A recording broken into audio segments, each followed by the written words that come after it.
Big TV భక్తి సమాచారం WhatsApp ఛానల్లో జాయిన్ అవ్వండి. అన్ని విశేషాలు ఎప్పటికప్పుడు తెలుసుకోండి. భద్రే మహాభద్రకాళి భువనేశ్వరి రుద్రే చండికే జగదీశ్వరి భగవతి కాశీపురేశ్వరి శంకరి భక్త ప్రియంకరి గౌరీ మనోహరి. నమస్కారం గురుగారు.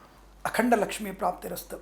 గురుగారు, నవరాత్రుల్లో 5వ రోజు అమ్మవారి రూపం ఏంటి, అమ్మవారి ప్రాముఖ్యత ఏంటి గురుగారు? లక్ష్మీదేవి యొక్క అనుగ్రహం. అందరికీ కావాల్సినది ధనం. ధనమూలం ఇదం జగత్.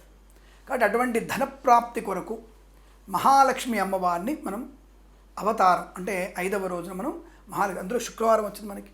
సోమవారం ప్రారంభమైన నవరాత్రులు సోమ మంగళ బుధ గురు శుక్రవారం 5వ రోజు అద్భుతమైనటువంటి మహాలక్ష్మి అవతారంగా మనం అమ్మవారి పూజించేటువంటి ఘనమైన రోజు.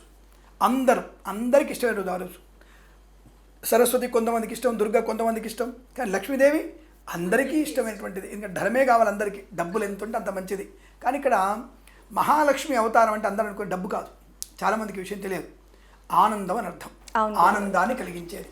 అంటే డబ్బు ఒక్కటే ఆనందాన్ని కలిగిస్తుందా? కాదు. రూపలావణ్యము, జ్ఞానలావణ్యము, ఆహార లావణ్యము, ఐశ్వర్యము, బుద్ధి, రోగం లేనటువంటి శరీరము, ఇవన్నీ ఆనందాన్ని కలిగిస్తాయి. ఆఖరిలో ఉన్నది ధనం, డబ్బు. కాబట్టి ఆఖరిలో ఉంది, అది ప్రారంభంలో లేదు.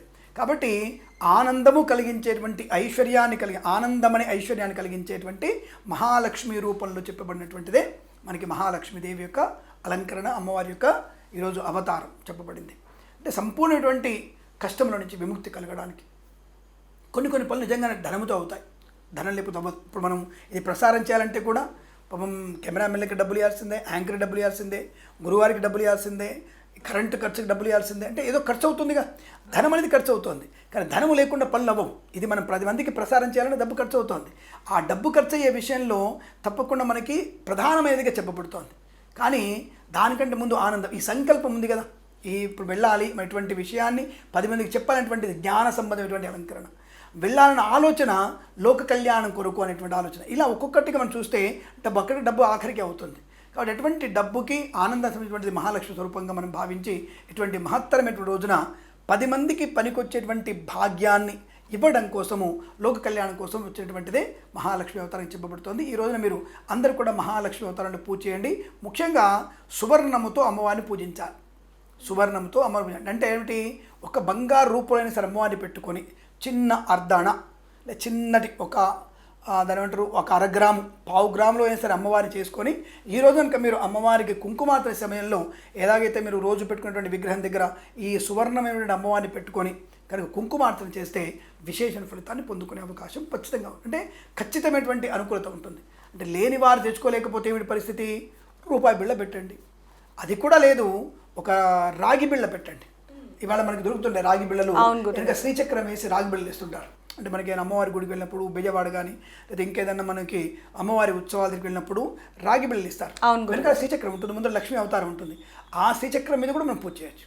అంటే మీకు ఒకవేళ సువర్ణం దొరకకపోతే ఏం చేయాలంటే, అందరికీ సాధ్యం కాకపోవచ్చు. కాబట్టి ఇలా మనం మనకి రాగి నాణ్యం పెట్టి పూజ చేస్తే వచ్చే సంవత్సరం తులం బంగారంతో మనం అమ్మవారికి విగ్రహం తయారు చేసుకోవచ్చు. ఏవో 10 తులాల బంగారంతో అమ్మవారి విగ్రహం తయారు చేయొచ్చు. అటువంటి యోగ్యత కలిగిస్తే అమ్మవారు మనకి సంకల్పం గట్టిదైతే ఏదైనా చేయగలిగే అవకాశం ఉంటుంది. అటువంటి ప్రయత్నాన్ని గట్టిగా చేసుకోండి. గురుగారు, మరి అమ్మవారికి ఇష్టమైన రంగు ఏదండి? మంచిదమ్మా. ఈరోజు అమ్మవారికి అందరికీ ఇష్టమైందే. అమ్మవారికి ఇష్టమైనటువంటి పూలు గులాబీ పూలు. కానీ దానికంటే చాలా ఇష్టమైన అమ్మవారికి కలువ పూలు ఇష్టం. అవును గురుగారు. లేత గులాబీ వర్ణంతోటువంటి కలువ పూలు ఇష్టం అమ్మవారికి. మీరు తెలుపు కలువ పూలు ఇష్టం కాదు, తెలుపు కలువ పూలు ఇష్టం మీకు అన్నపూర్ణాదేవికి. ఇక్కడ కలువ పూలు ఒక రకమైనటువంటి గులాబీ వర్ణంతో ఉన్నటువంటి కలువ పూలు అమ్మవారికి చాలా ఇష్టం. కాబట్టి అందుకనే అమ్మవారిని కలువ పూల మీద కూర్చుంటే అమ్మవారు, తామర పూల మీద కూర్చుంటే అమ్మవారు. కాబట్టి అటువంటి కలువ పూలతో కనుక అమ్మవారిని పూజిస్తే విశేషం. అలాగే అమ్మవారికి అటువంటి లేత కలువ పూలు అనేటువంటి వర్ణం అంటే ఒక రకంగా లేత గులాబీ వర్ణముతోటువంటి చీరను అమ్మవారికి అలంకారం చేయాలి. లేత గులాబీ వర్ణం ఉన్నటువంటి అమ్మవారి చీరలో తప్పకుండా మీకు ఈ ఎరుపు రంగు లేదంటే పసుపు వర్ణం ఉన్నటువంటి ఈ యొక్క అంచు బార్డర్ ఉన్నటువంటి చీరను అమ్మవారికి కడితే విశేషమైనటువంటి ఫలితాన్ని పొందుకోవచ్చు. అమ్మవారికి లేత గులాబీ రంగు లేదా ఈ తెలుపు రంగుతో ఉన్నటువంటి వస్త్రాన్ని గులాబీ వర్ణం ఉన్నటువంటి అంచుతో ఉన్నటువంటి చీరను కూడా అమ్మవారికి కట్టేటువంటి ప్రయత్నాన్ని చేయాలి. ఏ వర్ణం వేస్తారో అమ్మవారికి 2 వర్ణాల్లో ఒక వర్ణం అమ్మవారికి విశిష్టత. అందులో లేత గులాబీ వర్ణమే ఎక్కువ ఇష్టంగా ఉంటుంది. ఆ వర్ణంతో అమ్మవారు కనబడుతూ ఉంటుంది మనకి.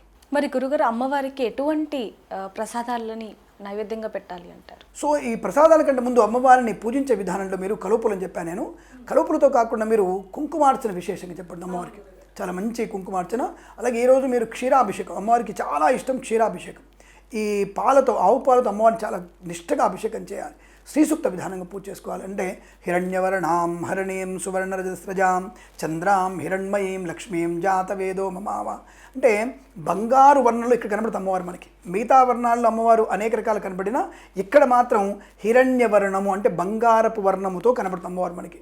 కాబట్టి శ్రీసూక్త మంత్రాలతో అమ్మవారికి క్షీరాభిషేకం అంటే గోక్షీరాభిషేకం చేసుకొని అమ్మవారిని పూజించే కుంకుమార్చన.